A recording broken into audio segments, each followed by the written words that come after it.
Broadcasting live from the center of the universe. It's Business School Without the BS. Featuring optometrist turned entrepreneur, Dr. Robert Zellner, with USSBA Entrepreneur of the Year, Clay Clark.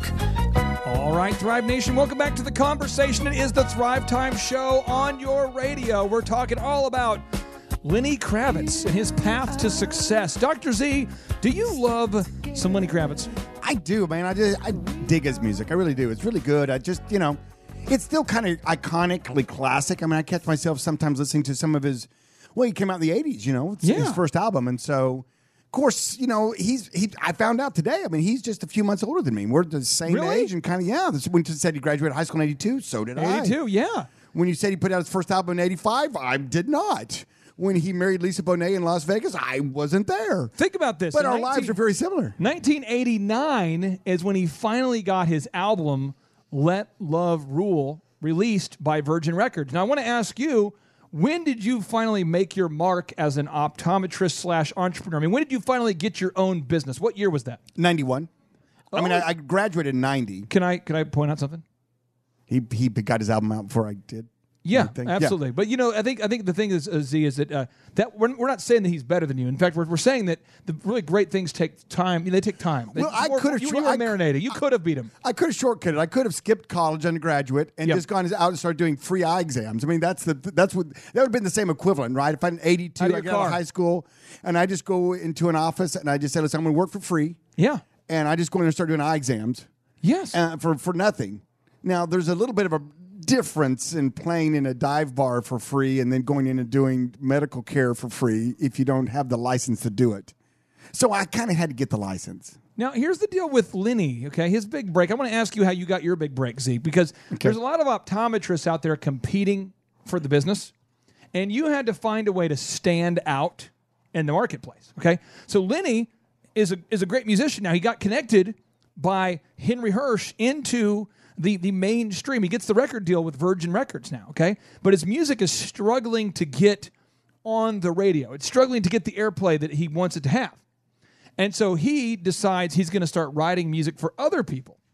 And he writes a song for Madonna, a song called Justify My Love, which, by the way, is the most weird, crazy song ever. Don't watch it on YouTube. Weird. But that song got played on the radio all the time, Justify My Love, and they said, this song was written by Lenny Kravitz. They're going, Lenny who? And then people made their way back to his album, and then bam, his album When did he change his name back to his real name? I have failed the Thrive Nation. I cannot tell you what year that was. I just know that the whole concept of going by that early stage name, it took him about 4 years, they said, Romeo Blue, before that wore off. So 1989, though, he's finally getting some radio play, and that's really when his success began to happen. I want to ask you, Z, 1991, you start your optometry clinic. When did you nail down your no-brainer, your advertisement, your marketing? When did you finally get it to where you're like, man, I'm able to fish with a net, baby. I'm able to get the people in the door at Dr. Robert Zellner and Associates. It was probably 92, definitely by 93. 92? Yeah, and we were rocking by 94, and then 95, I went to go be the president of iMart. And then June of 96, I came back. And then January of 97 then I had a whole rebranding, a whole new thing that I did. So I would say it was pretty early. I was bound and determined to set myself apart. And I knew the only way I was going to do that was to get that word out. And so I took a very aggressive stance. I took 10% of my gross income. 10%? 10%. So if you paid me $10 for something, I took $1 off of that, and I put it in an advertising fund. Time out. So if a business owner is listening right now, and they're doing $1 million of revenue, you were taking the equivalent of $100,000 a year and spending it on advertisement? Correct. Which is extremely high, extremely aggressive. At the time? But I was delaying my gratification. I didn't have a big house. I'm living in a townhouse. I didn't have a big fancy car. I was driving an old beater. I didn't have all the. So you were living. You were living below your means. Yes, absolutely. Absolutely. Oh, but this is a big thing, though. I think a lot of people are reluctant to advertise. There's somebody listening to the show. They don't do it because they can't afford to do it. No, there's somebody. I'm not arguing with you. I'm arguing on behalf of the person listening to the show who's saying this. This is what they're saying. They're saying, Z, you don't understand my situation. I can't afford to advertise because I still want to keep the cable TV. I still want to keep the my kids need to go to the private school. I still need to have the second car, the third car. You don't understand. It's harder for me to delay gratification than for you because I have a unique situation. Oh, and I delayed it all through college, and I've delayed it all my life, and now I'm tired of delaying it, and I want to take that money and go blow it on a new car. I had a young entrepreneur, young business guy started up his business and came to me and said, "Listen, I want to be the Dr. Z of my industry." I'm like, "Okay, here's the plan. Here's the plan. Advertise. We're going to do this and all that." Step number one. And I'd meet with him on occasion, and then finally meet with him less and less, and finally I met back and I go, "How's that advertising coming along?" He goes, "How's it going?" "I did that for about a month. That thing didn't work." Now, talk to me about the one. Now, this is the thing. If you're new to advertising, make sure you hear what we're saying and that you look at it. We don't make a commission if you buy ads on this station or a different station. But, Z, you've been buying ads consistently for years. I mean, for 26 years. 25 years, yeah. So talk to me for the person the mindset who says, I have been running ads for a month, and I'm just not getting the return on investment on the first month that I need. Walk me through that mindset. How do you navigate that? Well, in all fairness, if you don't do all the super moves that we teach in our Thrive umbrellas, in other words, there's multiple ways to learn it from us, but if you don't use all the super moves in your advertising, you could spend 50% of your gross income and not move the needle.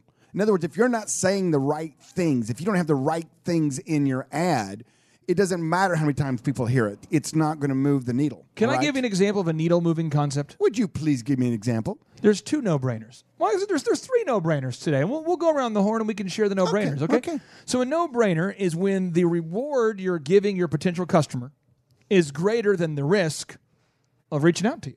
So it's Score B-ball, Score basketball. Coach Calvert, how you doing, my friend? I'm doing really good. Coach just slipped in the box at Roggs. He's slippery.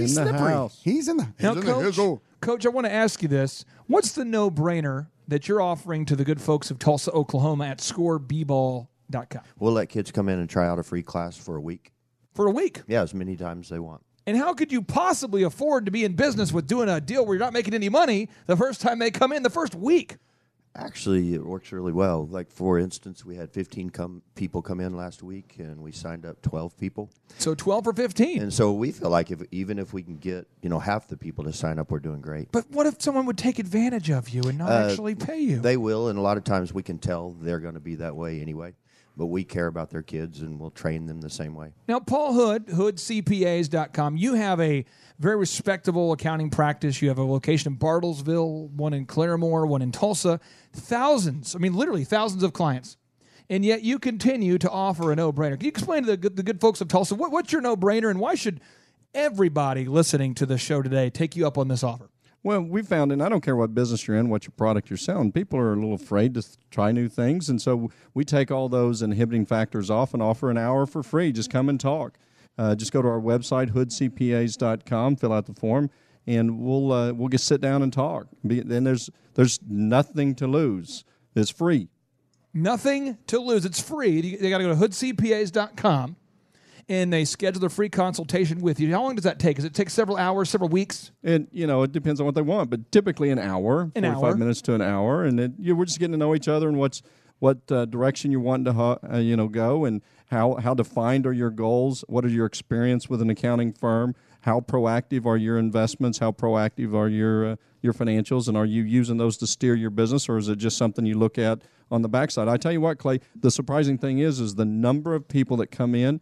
And they've been in business for years, and they have no financials. They don't do anything until the end of the year, and they just show up with a box of stuff. And I would say because the majority of accountants out there are not very proactive, and that's why when people meet with you the first time, they always love the interaction. They love to. A lot of times they don't even know what a break-even point is, or what a pro forma is, or how to do it, or where to even get started with tax planning and retirement planning, that kind of thing. It's a powerful 1-hour consultation, and you're going to give them a free copy of Warren Buffett's book, The Snowball. It's a no-brainer. See, it's a no-brainer. Now, does you have a no-brainer you've been doing over there, Dr. Robert Zellner Associates? I started off my first classic. This just puts a smile on my face. My first classic no-brainer that I did, and I ran with it, was a $99 deal where you could get a pair of clear contacts and a pair of colored contact lenses and the eye exam and all the follow-up and all that included, right? So $99. $99 for the clear contacts. So then I went from that to you could do, then I had a season of you could get a pair of glasses and a pair of contacts or two of each for $99. Oh, wow. And you know what? For 25 years, this might shock you that things have gone up in cost. What? I know. It's this whole standard of cost of living increase is just I don't know. I thought when government printed money to make up for large deficits, it wouldn't impact the consumer at all. It wouldn't, but it does. Okay, sorry. And so now my no-brainer is to keep it in the $99. I have now one pair of glasses and the eye exam, of course, all the follow-up care and all that, and the free frame warranty for $99. So, you know, I'm hanging on to my $99 deal now. 25 years later. Are you going to go to 109? When are you going to lose your mind and go to 109? Are you doing it this week? I can't do 102? I can't do 100, I mean, 101. The math. Look at the math, man. 103, 104. Stop it. See, I'm just telling you, I mean, on behalf of your wallet, I mean, hey, when are you going to go to 105? What are you going to do? You know, 110. And there's a certain percentage of people that come in off the street that you know want that deal. That's the deal that they want. I remember whenever we did our 20-year anniversary, and I did $20 eye exams. Oh my goodness, $20. I mean, wow, we were so busy, so busy. That's hot. We had to give out rain checks because we couldn't get everybody in that day in both the practices. But the thing about it is a no-brainer. You have to have a call to action. You have to have something that advertising, and that's what you're talking about. You call it a no-brainer. I call it a call to action. You got to have something so incredible, like down at the Elephant in the Room, the men's grooming ultra lounge. You've got something working down there. It's $1 for your first haircut experience. I've got one even better. $1. What's that? May I? And that is your first month of Thrive 15. If you go to thrivetimeshow.com or thrive15.com. Oh, come on now. You can get our online. You get our online business school. It's a new thing. It's under the line. It's for $1. $1 hair? $1. And the word on the street is that if to go get a 4-year business degree from even, say, a local university here. From the University of Phoenix. I don't know what Phoenix is. I was going to go with TU or ORU. TU. Okay, ORU. Well, what's going rate at ORU? Right ORU is going to get you for about $30,000 a year. Yeah. So $1.20 there. But you feel good, and you get to meet friendships and have relationships. And they encourage you to exercise and read your Bible. And those are good things. Yeah, I mean, you'll meet people there like you'll never meet anywhere else because when you're not on a college campus, you can't meet good people. And TU is probably, how much is TU? Well, TU, it's a steal of a deal. I think we had we had a TU student on the show. Right, he was about a year ago. 45? Yeah, 40, he said 45? It was all in, getting close to upper 30s. Yeah, okay. But he was getting a good deal. I mean, think about that. I mean, if he graduates from TU and becomes a teacher, think about it. Each year, you make about $30,000 a year as a teacher. Yeah. And after taxes, you keep about 20. So he has a steal of a deal. I mean, it only take him like 12 years or so to pay off the student debt. I mean, he's getting a slamming. He could live in your MPV if you still got it. Why don't they put that on the TU website? They should say, here's our no-brainer. I hear some sarcasm in your voice. For $33,000 a year, we're going to get you in for 1 year. They should focus on the price. It's such a great offer over there at TUZ. It's a huge deal. I think he's being a little facetious. They could throw in a free basketball lesson and a free meeting with Coach Calvert and maybe a copy of the Snowball book. I mean, they should do all that for $33,000. That is one of the things that drives me a little crazy is see kids going to college and running up all this debt and then getting a degree where they have no chance. No chance. Like studying history. No chance. Humanities. 0 chance of paying back that money.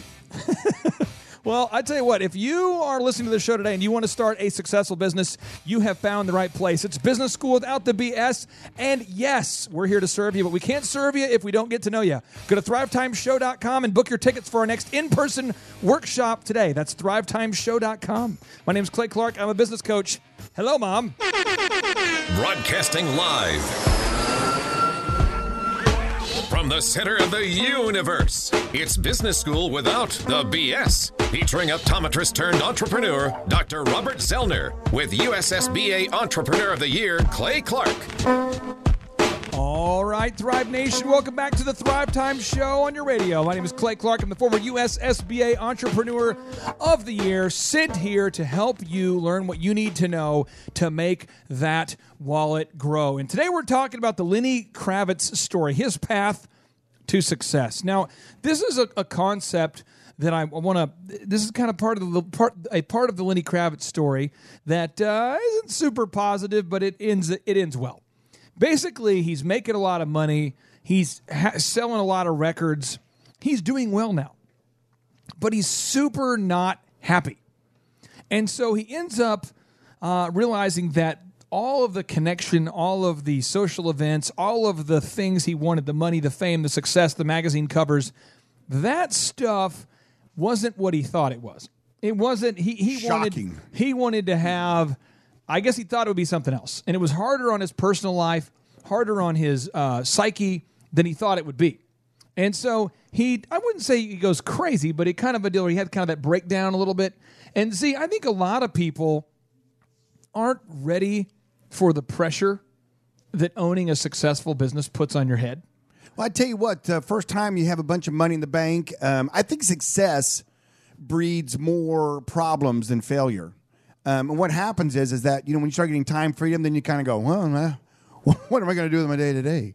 And then you have the money to do it. You're like, well, I think Money is a magnifier. I think I'll do this. It allows you to do more of what you would do without the money. With bingo. So I want to ask you this. When you first started coming into some success, okay, so you first worked your way to success, whatever that means. The business maybe is a multi-million-dollar company now. It's not just barely surviving. Things are going well. When was the time where you thought, or what was an example of a time where you thought, I did not know it was going to be this stressful? Maybe something where you thought, oh, man, this was, because you have a pretty high watermark, but I know it's because you have been through a lot. And so what's an example in the business where you thought, man, this was a lot worse than I thought it would be? I don't know. I'm actually, when you were kind of going through that, I was knowing you were going to throw me a question, and as you were kind of dancing around there, I was kind of thinking, what were some times that it was like, and I did have a high watermark, and what I would do a lot with my life, Clay, is that as I started getting success in one business, what I would do is I'd go just all in on another one, and I would open up another one, and then I would have the stress of that and the thrill of that and the ongoings of that, and so then I became the vaudeville act that had the sticks with the plates on them, and it's the energy of you moving the stick around, spinning it, that keeps the plate on there. And so people would ask me all the time, they'd say, what do you do in a day? And I go, I just see which plate is wobbling the most, and I run to it. I know. And I go, what? I know for me, the time where I thought this is worse than I thought it could ever be was I booked a show to DJ for the prom for Dassel Cokato High School, and it was on the Mississippi River. So we're DJing the prom on the Mississippi River, but yet we lived in Tulsa, okay? So my DJs were expected to be on the prom boat going down the Mississippi River from Minneapolis, but the day before, I booked another gig where we were doing an all-nighter event for Capel High School for their project graduation or something. Okay. So, again, there's like 40 DJs at this point, okay? But there's one guy who's supposed to DJ in Dallas, and then the next day, within 24 hours of that show in Dallas, we have another show that's supposed to happen in Minneapolis. And I didn't realize human nature yet, and I wasn't aware. And Vanessa told me probably, 4,000 times. But I didn't realize that 10% of our DJs every weekend are going to lie to me and bail out of their show. I hadn't accepted that yet. Wow. So if you book 10 DJs to be at the wedding, one would always call in sick with a fake illness. Sure. And I didn't realize that was going to be normal. I just thought it was anomalies. I had some bad people.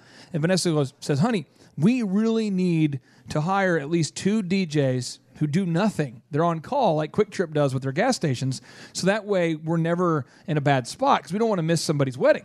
And I thought, yeah, that's a no good thing. I thought, we've got some good guys. Good guys. Well, one guy who was a good guy, he says, hey, here's the deal. I got to be honest with you. I have overcommitted, and I cannot do the all-night event in Capel, Texas. I can't do it. I wanted to do it. I said I would do it. I just wanted to man up and tell you I cannot do the event tomorrow, so I cannot. Well, I thought, you know what? I'm the backup. I'll go do it. I'm the owner of this business. I'll go knock that. You could have called me probably because I lived in Capel for that year I was down in Dallas. Well, let me tell you about an all-night, how that works. You literally DJ all night. That's why it's an all-nighter, Interesting. So the kids start like at 10 o'clock, and the theory is they'll be better behaved if they're at the school all night. So I'm DJing until about 6 a.m. Things are going good because I'm rocking the party. They're all dancing till like 5 a.m. It's kind of that weird thing where people are so sleep deprived. Some are crying, some are laughing. And you're really funny or it's horrible. Oh, yeah. And any slightly funny joke, they're like, oh my gosh, that guy's hilarious. And then you say something that's not funny, they're like, boo. Just polarity everywhere. Oh, yeah. And so I'm going, man, I've rocked this. I feel good. I remember just everyone, I finished DJing the last song. Everyone gives me a big old ovation. They're cheering, woo. Then I get my phone call, my singular cell phone back in the day with the minimum minutes. You have a ding, ding, ding, ding, ding, ding. Ding, ding, ding, ding, ding, ding, ding. And I'm going, whose phone call is this? I'll get the phone. Ding, ding, ding, ding, ding. Yeah, Clay, this is such and such. I was supposed to DJ tonight in Minneapolis. And, I'm just not feeling very good. And I said, hey, listen, I just finished an all-nighter as a backup. Dallas as a backup. I really need you to do this. I tried to appeal to his higher motives, to his morality, to having a soul. I remember being like, is your soul there? Do you care about humans? No, there's this date. And it's something about a date and a girl he knows, and it's a one-time opportunity to go on a date, and he's been working on it for a long time, and he just can't do it, and he's sorry. And so I now have to drive to Minneapolis, but I haven't slept already for like 24 hours. More than 24. I haven't slept like 30 hours. I'm already exhausted. Fly a plane? You didn't. So I drove from Dallas, which is 4 miles south of Tulsa, to Minneapolis with Andy Matherin, who you now know. I call Andy. Andy, can you do the show with me? He says, dude, I'll wrap up my show Friday night. We'll ride together. So we drive up to Minneapolis. It's like just a bunch of sleep-deprived idiots. And we DJ. We literally pulled into the dock on the Mississippi River to board this huge paddle boat with like 30 minutes before they're leaving. The event planner's just super going crazy. irate. Crazy. Yeah, I can't reach her because she didn't have a cell phone on. She goes, where are you? Where were you? We've been waiting on you guys for hours. We're supposed to leave in just a minute. Thankfully, you're here on time. We can deal with it later. And I didn't even want to say, like, lady, I've been through a personal purgatory here, So I DJ'd that prom on the boat going down the Mississippi River. So it was 2 sleepless nights. I get back to my parents' house in Minnesota. I'm like a 25-year-old man at this point, 24-year-old man. I just collapsed, fell asleep, and then, the next weekend, a very similar situation happened because I hadn't embraced the idea that people were going to bail out. I built the company too big and without having backups. And so the next probably 4 or 5 weekends in a row were just hell. And Vanessa was like, that's why we have to have backups. And so, I learned my lesson. Started training backup DJs. You started listening to Vanessa finally? Yeah, every time my wife tells me something, she's always right. You like to wait about a year or two to accept it. Just let it soak in. Yeah, I like to be beaten with the dumb stick first. Oh, so fun. All right. Now, Thrive Nation, if you are looking for the specific knowledge you're not going to get in business college, you've got to book your tickets for our next in-person Thrive Time workshop. When we come back, more about your path to success. Stay tuned. Welcome to the Thrive Time Show, a show for the enemies of average. People are not born with big thighs. You're born a flabby little lazy baby. It takes work to look like this. People are not born with big thighs. That is the notable quotable. That is a notable quotable. Thank you, Saturday Night Live. Hans and Franz. I mean, that's just great to pump lines. you up. God, so many great lines from that show. Remember as a kid, that was like a must-see TV. It was. I mean, if you showed up on Monday morning and you couldn't at least remember the skits, I mean, acting them out was obviously the next level. But if you couldn't at least even have a conversation about what they were and how funny they were and what they meant to you. You are a loser. I mean, you were ostracized. You were in timeout. That was kind of they're Austrian, ostracized. The way you kind of wove that, and that was very impressive. Thank you. I'm very impressive. I've been working all day on that one. So. Now we're talking today about the unlikely success story of Lenny Kravitz, how he became a Grammy award-winning artist. Well, here's what happens. He gets to the peak of his fame, of his career, and he realizes, I'm not happy. So he moves to the beach in the Bahamas in an Airstream trailer parked on the edge of the water. And there he just sorts it out for about a year. So he basically was living in a van. Again, he went back. He used to live in a car. Now he wants to live in a jet-stream. I have a picture of it, Z, right here on the screen. You can see it. That's his jet-stream. That's sexy. And he went on Oprah and he explained to Oprah that is where he seeks today solace. That's like where he seeks peace. He goes there often to record, to write, to compose, to think. Z, I want to get your take on this, and then I want to hear a story from Coach as well as from Paul. Where do you go to retreat mentally after you've just been screwed? I mean, when you just get, come on, because this happens to you probably, honestly, is it like once a month that you just get totally taken advantage of, or is it once every 2 months? Is it every day? How often are you just getting hosed? I'll tell you what. Every now and then you get dealt a bad hand. Tell us, Z. Every now and then you got to go to your Jetstream trailer. The Jetstream. Take out a bat. You got to get out of bed. And beat something up. You got to beat it. Sometimes it's a dude. You got to beat it, dude. No.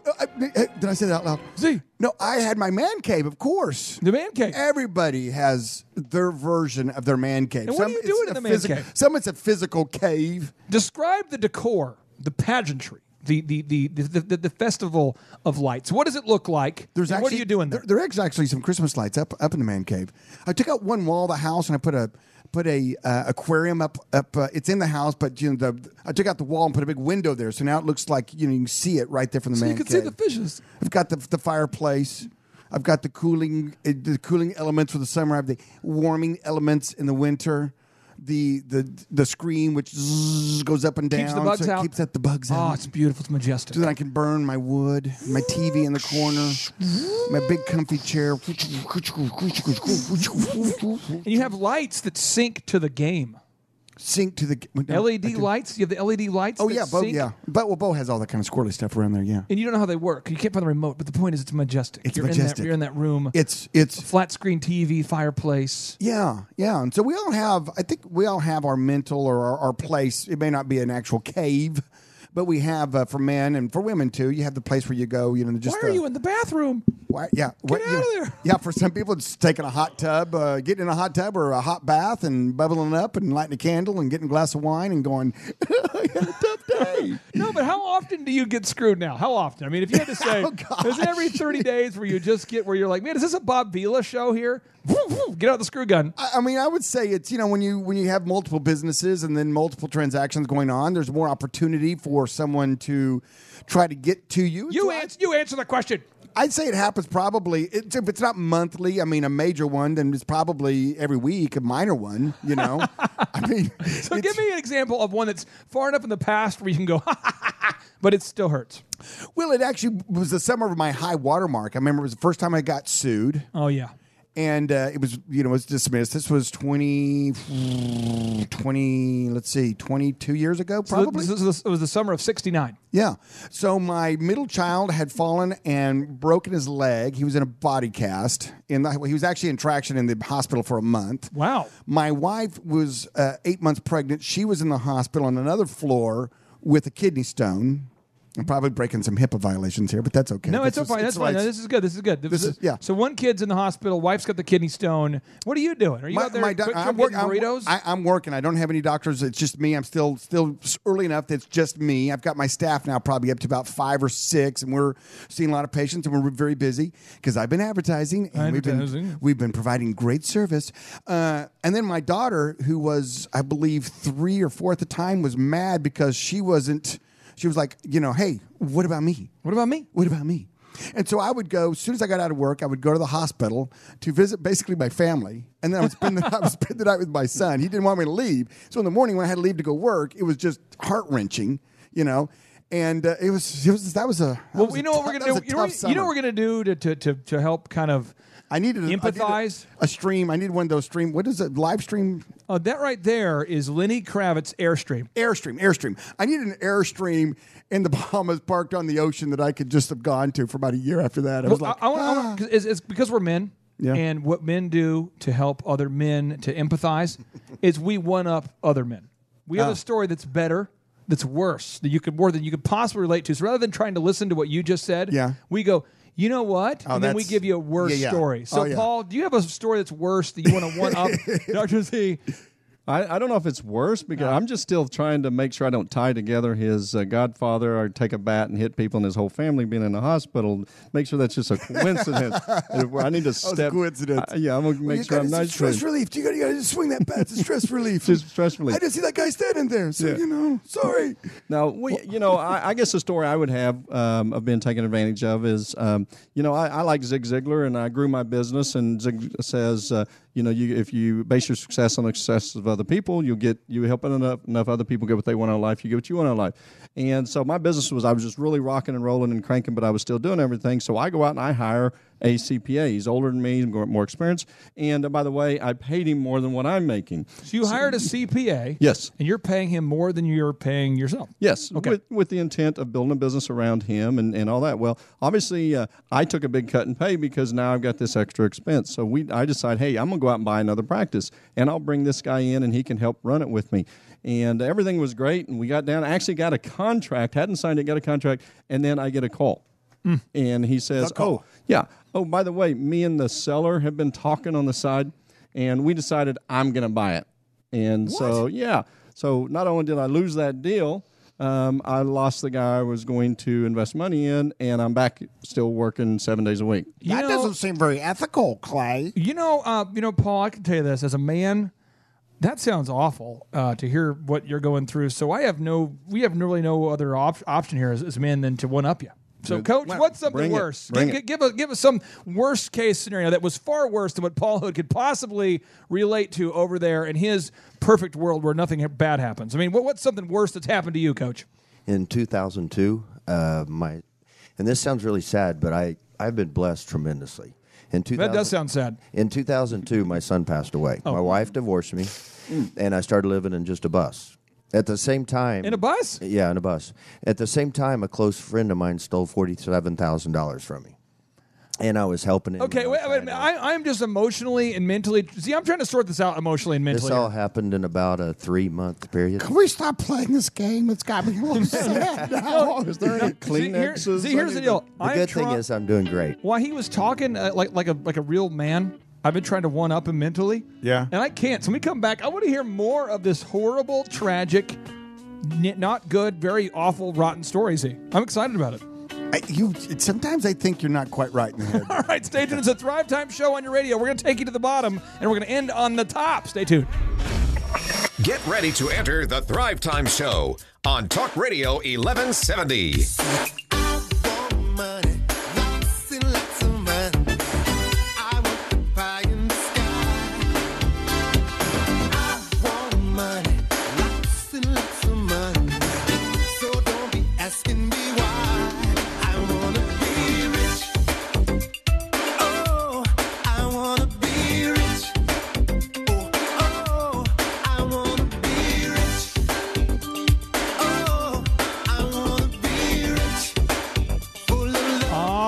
Everybody wants to be rich. Everybody wants to be successful. Isn't that part of the formula, though, Clay? Is that we want to be rich, but he says in the song, don't ask me why, but isn't the why a big part of the process? Can I read the lyrics to you? Can I read the lyrics of the song to you? Because you're getting deep. I am. And that song is the opposite of deep. There's never been a song that I enjoy singing along to more that I disagree with more than this song. Oh, okay. Well, yeah, read the lyrics. I'm going to read the lyrics. Okay, He says, let's hear it. Imagine, whoa, oh. Bill collectors, they ring my phone. They bother me when I'm not at home because you're not paying your bills. Ain't got no time to be fooling around. Feet hit the floor when I get on down. You see, I want money, lots and lots of money. I want the pie in the sky, and I want lots and lots of money. So don't be asking me why. I want to be rich. Oh, I want to be rich. Oh, I want to be rich. Oh, I want to be rich for a little love, peace, and happiness. I want my cake. I want to eat it too. I want to spend my money on lottery. My favorite number is 1, 2, 3. Because you see, I want money. Oh, lots and lots of money. I want the pie in the sky. And we continue. So the point is, he's investing in lottery tickets. That's his plan. That is an...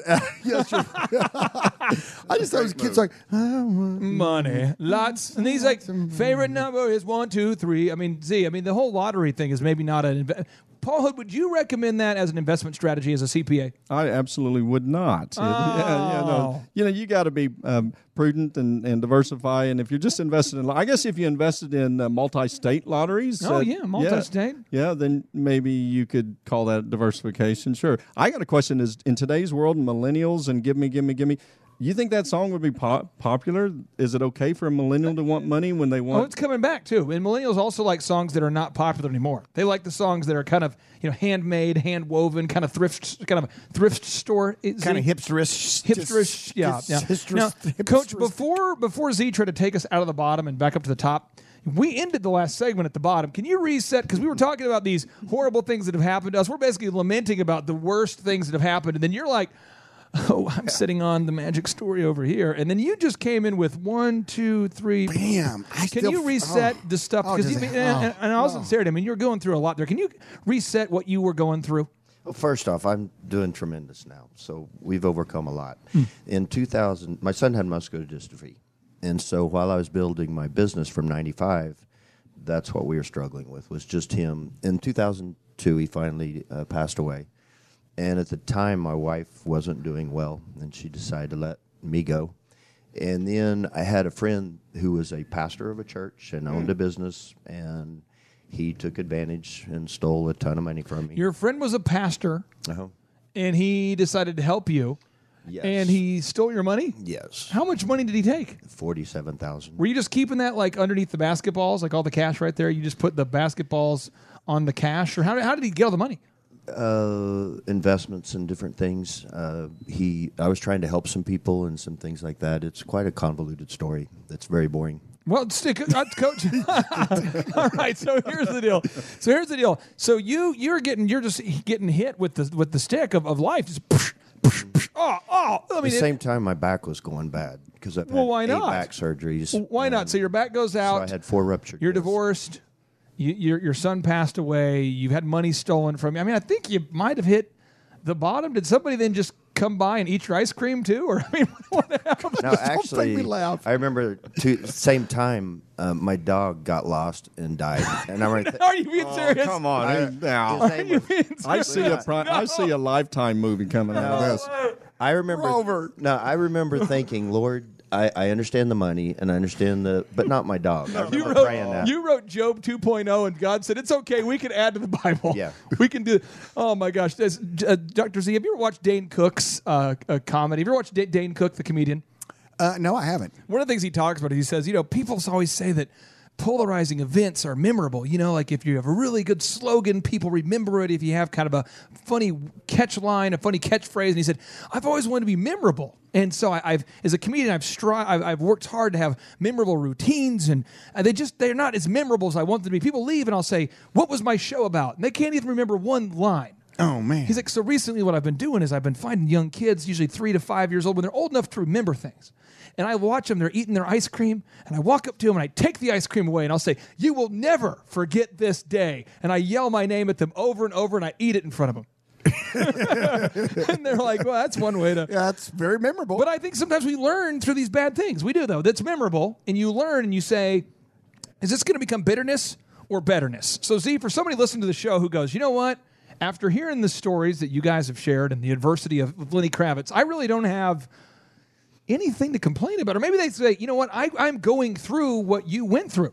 How do you go from bitterness to betterness? Everybody has her high water mark. I remember once I was a friend of mine, his daughter had lost, she was 4 or 5, and she lost her Barbie doll or whatever it was, her thing, her doll. Yeah. And she was just, I mean, the world had ended for her.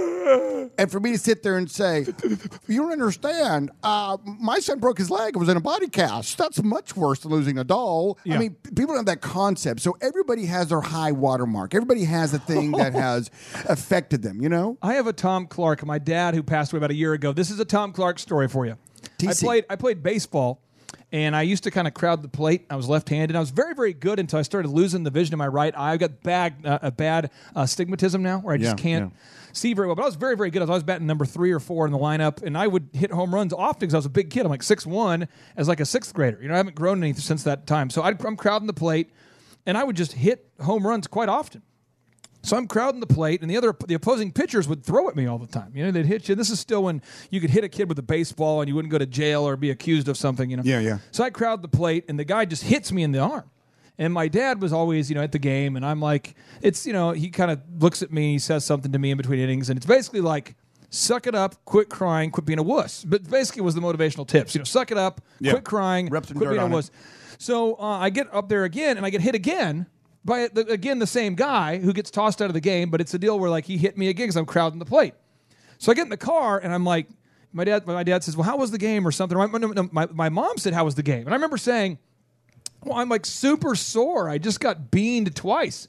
And I'm talking about it, and my dad's like, come here. So we pull over to Quick Trip to get some gas, and he just punches me in the leg, like harder than like Charlie horse. And I'm like, ow, what was that? And he's like, you probably won't remember the shoulder thing, right? Yeah. And I'm like, what was the deal? And he just thought that was awesome. Displaced pain. So henceforth, like, I was like, I am never going to mention any injuries to my dad again, because he was like everything in sports. And that was his dad's philosophy. You play basketball, if you're hurt, you just got to move on. You can't lament about things. And see, there's somebody listening to the show today who needs to hear this. How do you get over things? Well, and that's what I was getting at. And so everybody has their high watermark. Everybody has, and I remember as things would occur in later years after that, and people would go, "How are you handling that so calm?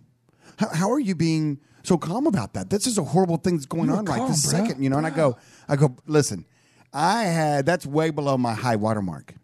Bruh. I couldn't imagine, Coach, burying a child. I think that's probably one of the worst things in the world for someone to have to do. Grandparents, parents, that's natural, normal, sometimes sooner than you'd like, but still it's. So anyway, you look at some people's lives and you go, wow, how did you come through that? But we've all come through it. We've all done it. We've all had the worst thing that's happened to you. And you know what? You're still here. You're still listening to the show. Now, Hood CPAs, Mr. Paul, you had something you wanted to chime in with. Yeah, what I want to chime in about is, okay, who would you I tell you what, I love and respect Coach Calvert, especially after his story. Who would you rather have coaching your kids? A guy who's come through all this stuff of life and has a positive attitude and is still serving.